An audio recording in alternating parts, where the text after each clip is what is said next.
शाहदरा के रहने वाले डॉक्टर अशीम गुप्ता का कोरोना की वजह से हुआ निधन। पिछले 2 सप्ताह से मैक्स साकेत के आईसीयू में भर्ती।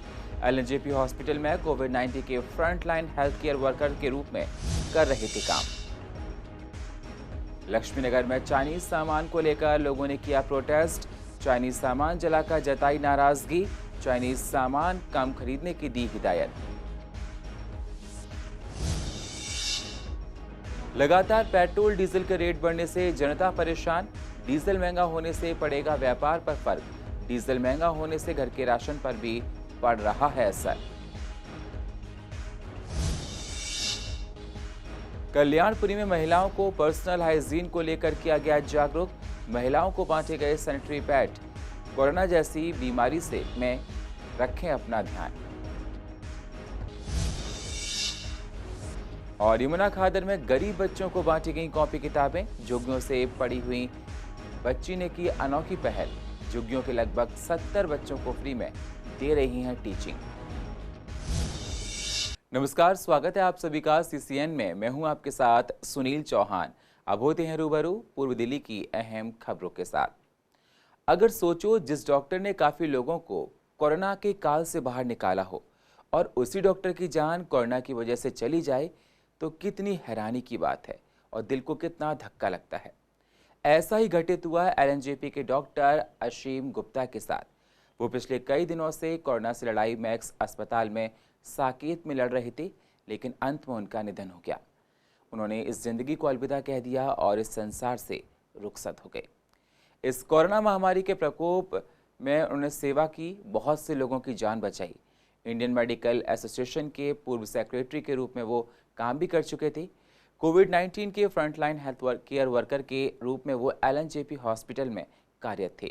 कोरोना के मरीजों का इलाज करते करते वो भी पॉजिटिव हो गए। पूर्व दिल्ली के शाहदरा में परिवार सहित रहा करते थे। उनके जाने के बाद मेडिकल फर्टिलिटी में शोक की लहर है।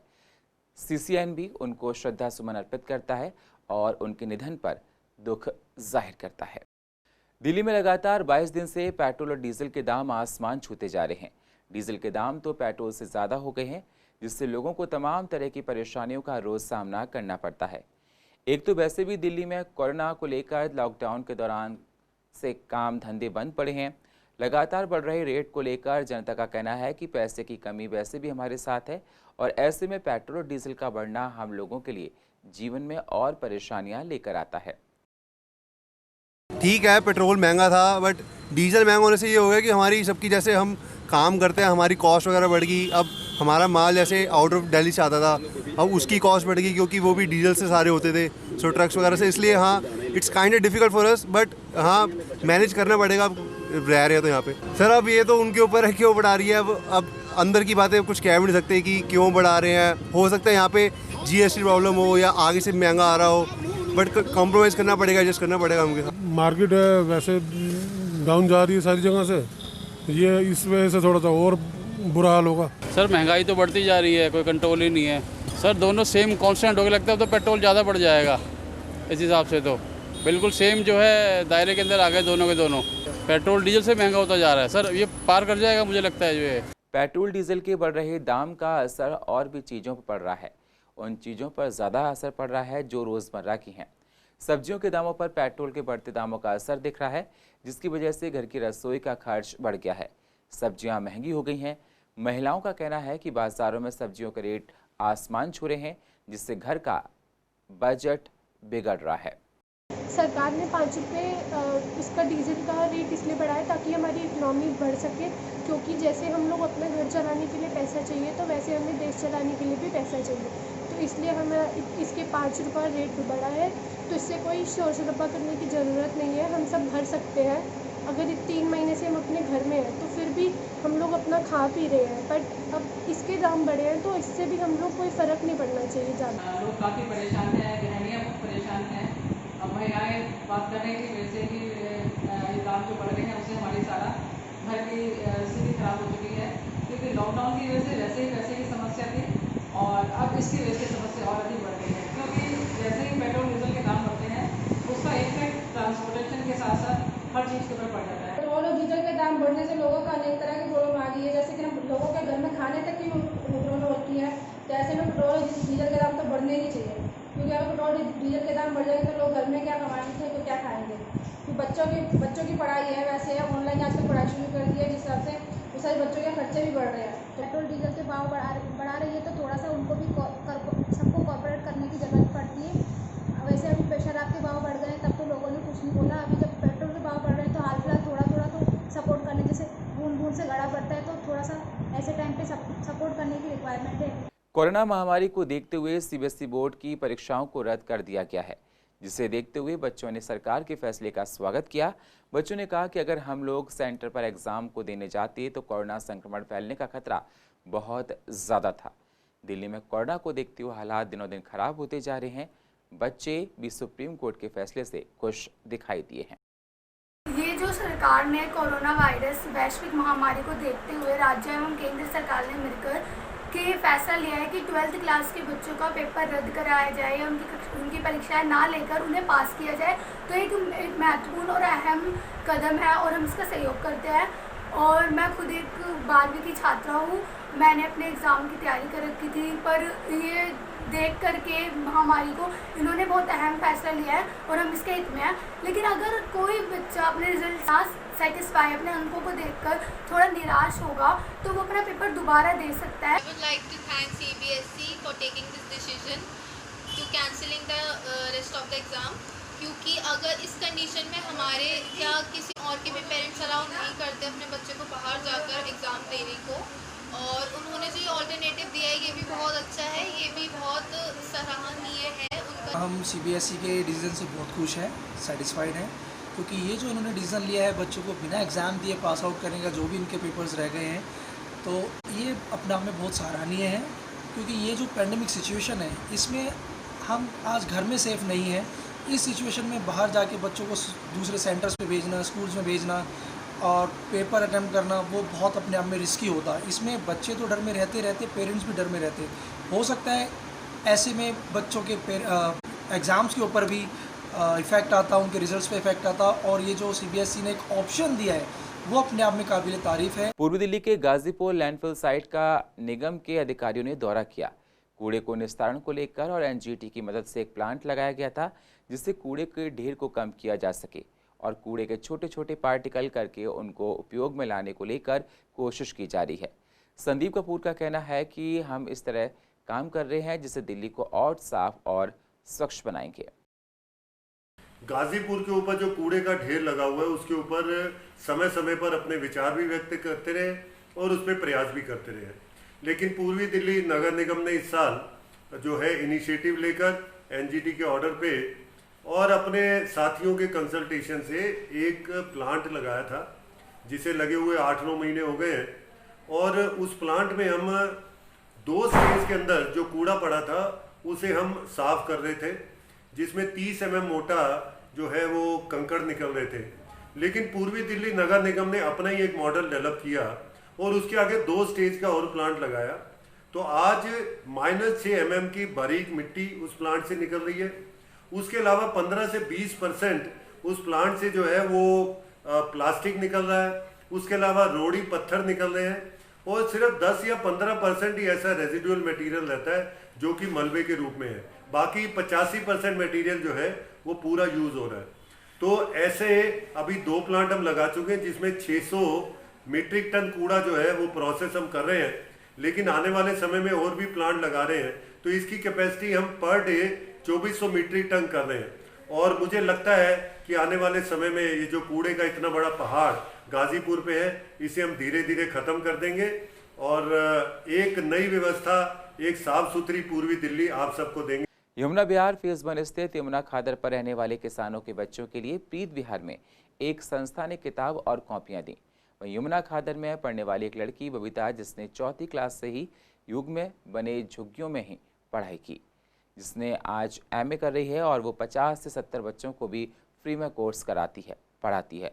उन सभी को इन लोगों ने कॉपी और किताबें वितरित की हैं। साथ ही इम्यूनिटी बढ़ाने के लिए भी फूड वितरित किया गया है। गरीब की और जो भी बच्चे स्टूडेंट्स जो पुअर कम्युनिटी से आते हैं उनकी सदा हेल्प करता रहता है इन द फॉर्म ऑफ कभी कापी दे दी, किताब दे दी, फ्रूट्स दे दिए, बच्चों के खाने वाने के लिए सामान दे दिया। तो इस तरह की सेवाएं जो भी हैं, समाज सेवी सेवाएं हैं जो वो देते रहते हैं। इसका मोटिव ये है, यहाँ पे क्या है ना, ये विमला जी हैं, यहाँ पे जितने भी ये झुग्गीज हैं इनमें सबको बच्चों को पढ़ाती हैं फ्री में ये। तो ये खुद भी यहीं पे पढ़ी हैं, तो आज ये बहुत अच्छा काम कर रही हैं। तो हमें इन्हीं से मोटिवेशन मिला कि कुछ हेल्प हो जाए बच्चों की, चाहे कॉपी हैं, किताब हैं, कोई राशन है। तो फल फ्रूट भी हम यहाँ पे आके जनरली करते रहते हैं इनके पास, कुछ जिनकी जो रिक्वायरमेंट होती है। अभी पीछे इनकी कॉपी की रिक्वायरमेंट आई कि बच्चों को कॉपी चाहिए, सब जगह मार्केट बंद थी, तो हमने इनको जो है ना 100 कॉपियाँ जो है ना बच्चों के लिए हिंदी की और इंग्लिश की सब मिक्स करके कॉपियाँ दी हैं 200। 4th क्लास से मैं यहीं पे पढ़ी हुई हूँ। मैं यहीं से पढ़ाई स्टार्ट की है मैंने, और अभी मैं ट्यूशन पढ़ाती हूँ और मेरे पास 50 से ऊपर बच्चे हैं कुछ। मेरा भाई है, मेरा भाई भी मेरी मदद करता है, और एक लड़की थोड़ी और है, वो छोटे बच्चों को वो संभालती है, और बड़े बच्चों को मैं संभालती हूँ। तो अभी 3 टीचर हैं यहाँ पे बच्चों को संभालने के लिए।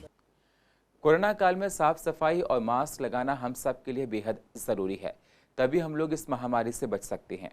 पूर्वी दिल्ली के कल्याणपुरी थाना में संगिनी सहेली और एक प्रयास द्वारा महिलाओं को पर्सनल हाइजीन का सामान दिया गया और लोगों को जागरूक किया गया कि महिलाएं भी अपने स्वास्थ्य का ख्याल रखें और कोरोना से बचाएं। महिलाओं को इस मौके पर सैनिटरी पैड्स, मास्क बांटे गए। साथ ही महिलाओं को पर्सनल हाइजीन को लेकर बहुत सारी जानकारियां दी गई हैं, उनको जागरूक किया गया है। ये जब से कोविड-19 शुरू हुआ है, देश के विभिन्न शहरों में, प्रांतों में जो मज़दूर औरतें हैं, जो गरीब महिलाएं हैं, उनको फ्री सैनिटरी नैपकिन प्रोवाइड कर रहे हैं। तो आज हम इसी प्रयास को आगे लेते हुए इस जगह पे आए हैं, और आज हमने तकरीबन 200 से 250 महिलाओं को सैनिटरी नैपकिन और ये साबुन और फेस मास्क, ये चीज़ें वितरित की हैं। बिल्कुल यही हमारा एक प्रयास है कि जो हिचक है महिलाओं के दिल के अंदर, आज इनको हमने गाइड भी किया है, कोरोना वायरस के बारे में बताते हुए बताया है कि जितना ही ज़रूरी पर्सनल हाइजीन है, उतना ही ज़रूरी मेंस्ट्रुअल हाइजीन भी है। इनको बताया गया है कि अगर आप इस चीज़ को अगर और हिचक में के कारण नहीं ले पाएंगी तो आपका स्वास्थ्य भी ठीक नहीं रहेगा। और कोरोना वायरस के टाइम अब तो बिल्कुल ही हम अफोर्ड नहीं कर सकते कि किसकी सेहत ख़राब हो, और अगर औरतें ही स्वस्थ नहीं रहेंगी तो घर का ध्यान कैसे रख पाएंगी। तो मेरी सबसे यही विनती है कि सब औरतों से बल्कि ये विनती है कि अपनी हिचक को दूर करें और बाहर आके इन चीज़ों को लें, ख़रीदें और अपने ऊपर 20 रुपये खर्च करें। आज पूरा देश एकता के सूत्र में बंध गया है। चाइना और भारत के बीच हुए तनाव को लेकर भारत चाइना बॉर्डर पर ही नहीं बल्कि भारत के अंदर भी चाइना के खिलाफ लोगों में बेहद आक्रोश नजर आ रहा है। पूर्वी दिल्ली के लक्ष्मी नगर मेट्रो स्टेशन के नीचे काफ़ी बड़ा आक्रोश और विरोध प्रदर्शन किया गया, जिसमें लोगों ने चीन के खिलाफ जमकर नारेबाजी की और चीनी सामान जलाकर विरोध जताया है। वहाँ लोगों का कहना है कि वे अब भी चीनी सामान नहीं खरीदेंगे और न ही चीन का कोई मोबाइल एप्लीकेशन इस्तेमाल करेंगे। लोगों ने विरोध जताते हुए कहा कि अब ये भारत 1962 का भारत नहीं, अब 2020 का भारत है। अब चीन को ईंट का जवाब पत्थर से देंगे। इस विरोध प्रदर्शन में महिलाओं भी सड़क पर उतरी और उन्होंने भी जमकर प्रदर्शन किया और महिलाओं का भी विरोध बेहद आक्रोशजनक था। चीन को ये मैसेज देना चाहते हैं, जिस प्रकार हमारी सेना आज मजबूत हो रखी है बॉर्डर पर, और उसी तरीके से देश का हर नागरिक मजबूत है। और सभी से हम ये निवेदन भी कर रहे हैं कि जाने अनजाने में हमने जो चीज़ खरीद ली वो खरीद ली, लेकिन आगे से कोई भी चीन का सामान नहीं खरीदेंगे। इनकी टिकटॉक ऐप हम लोगों ने खूब यूज़ करी। जब हमें पता चला यार चीन की ऐप है और चीन हमारे देश के साथ, सैनिकों के साथ ऐसा कर रहा है, सबसे पहले टिकटॉक का बहिष्कार किया। ना ओप्पो का फ़ोन खरीदेंगे, ना MI का खरीदेंगे, ना जो भी चीन की सामान है वो बिल्कुल नहीं खरीदेंगे।